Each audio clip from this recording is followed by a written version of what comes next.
Assalamualaikum warahmatullahi wabarakatuh. Nama saya Rahmatullah dari Prodi Akuntansi dengan nomor NIM 19035.004, Fakultas Ekonomi Universitas Pancasila Bekasi. Dalam mata kuliah yaitu Sistem Informasi Akuntansi dengan dosen pengampu yaitu Bapak Muhammad Rosidi, Sarjana Ekonomi Magister Manajemen. Di video kali ini saya akan sedikit membahas tentang beberapa hal tentang Sistem Informasi Akuntansi. Yang pertama yaitu pengertian Sistem Informasi Akuntansi.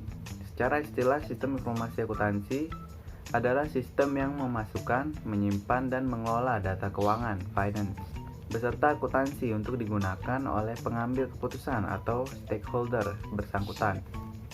Sedangkan untuk informasi akuntansi adalah sistem berbasis komputer dengan menggunakan metode khusus agar dapat melacak setiap aktivitas pada akuntansi yang berhubungan erat dengan sumber daya teknologi informasi, sehingga hasil laporan keuangan yang telah dibuat dapat digunakan untuk kebutuhan internal perusahaan, investor, otoritas pajak, dan kreditur. SIA dirancang untuk dapat mendukung fungsi dari akuntansi secara menyeluruh, serta mampu menjalankan kegiatan seperti proses audit, pelaporan biaya keuangan, pajak, dan manajemen akuntansi. Next, yang berikutnya yaitu fungsi sistem informasi akuntansi.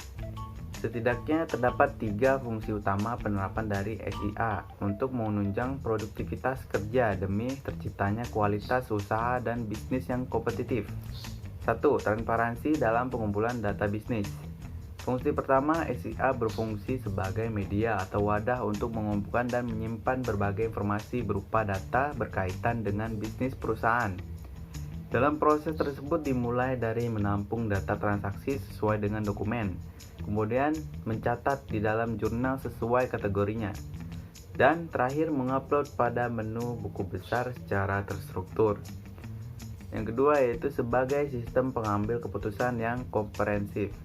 Fungsi kedua, sistem informasi akuntansi berperan sebagai penyedia laporan keuangan, yang dimana menjadi dasar pertimbangan dalam mengambil sebuah keputusan. Di dalam data tersebut nantinya berisi laporan transaksi pihak perusahaan dan juga akan dilakukan proses evaluasi oleh tim manajemen. Dan yang ketiga yaitu membangun sistem pengendalian internal yang sistematis. Terakhir, SIA mampu menciptakan sistem pengendalian internal yang memadai dan sesuai dengan prosedur perusahaan, sehingga laporan ekonomi yang dibuat dapat menyesuaikan aturan dan kebijakan yang berlaku untuk terciptanya aktivitas bisnis efektif dan efisien. Next, yang berikutnya yaitu komponen dalam sistem informasi akuntansi. Pembahasan selanjutnya masuk pada komponen penyusun dari SIA yang terdiri sebagai berikut.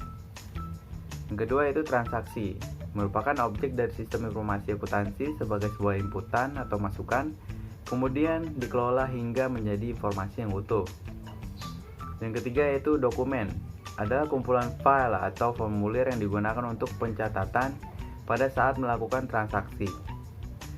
Yang keempat yaitu peralatan, adalah sarana atau suatu alat yang dimanfaatkan untuk melakukan kegiatan pencatatan pada sistem tersebut. Dan yang kelima yaitu prosedur, merupakan langkah atau tahapan dalam melaksanakan proses transaksi pada aktivitas perusahaan dan organisasi terkait. Yang keenam yaitu basis data, database, merupakan tempat penyimpanan data yang telah dikategorikan berdasarkan jenis dan kapasitas sebuah informasi. Dan yang keenam yaitu output, adalah hasil produk dari penerapan SIA berupa laporan yang nantinya diserahkan kepada pihak yang bersangkutan atau stakeholder. Ini yaitu subsistem pada sistem informasi akuntansi. Berikutnya masuk pada materi berkaitan dengan pembagian subsistem pada SIA.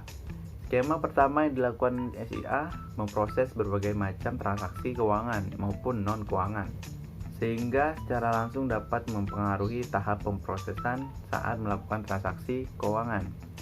SIA tersusun atas 3 subsistem yang diklasifikasikan sebagai berikut. 1. Sistem buku besar atau pelaporan data keuangan.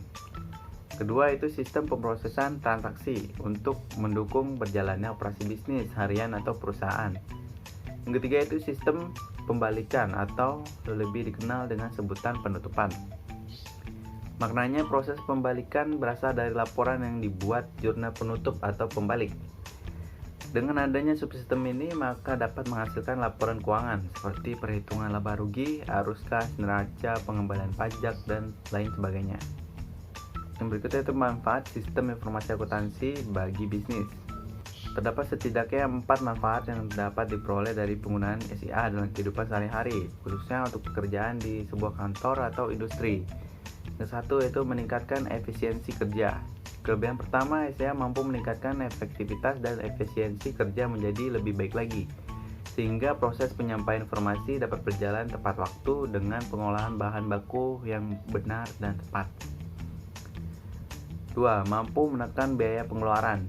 Manfaat kedua, SIA juga menjalankan fungsi sebagai pengawas kegiatan produk secara otomatis dan sistematis.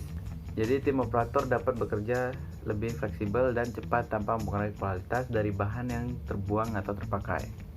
Ketiga itu mempercepat proses pengambilan keputusan. Sistem informasi akuntansi mampu mempercepat pengambilan sebuah keputusan dengan memberikan informasi yang valid dan tepat pada waktunya.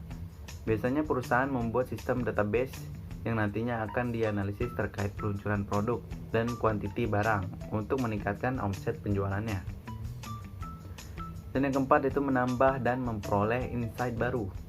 Manfaat terakhir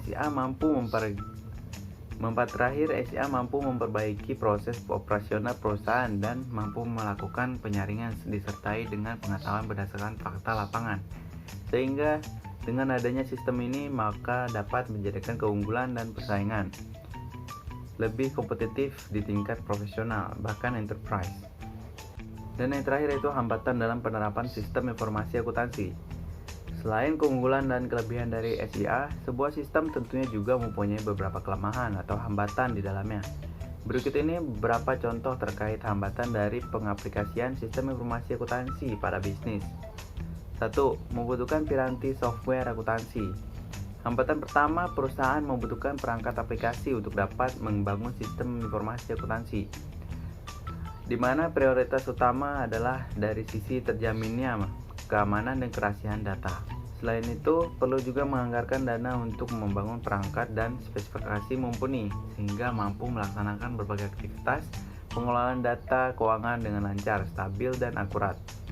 2. Sumber daya manusia (SDM) belum siap. Hambatan selanjutnya berasal dari manusia atau user yang masih belum siap dengan pembaruan dari standarisasi sistem keuangan baru.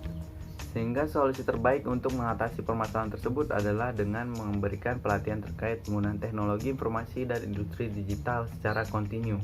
Dan yang ketiga itu data keuangan masih belum lengkap. Kendala terakhir biasanya masih ditemukan permasalahan di mana data terkait keuangan belum lengkap dan membutuhkan proses validasi. Dengan adanya validasi tersebut, maka penyebab waktu penanganannya menjadi lebih lama lagi.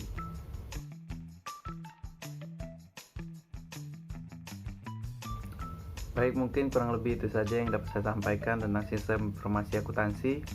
Kurang lebihnya saya mohon maaf. Terima kasih.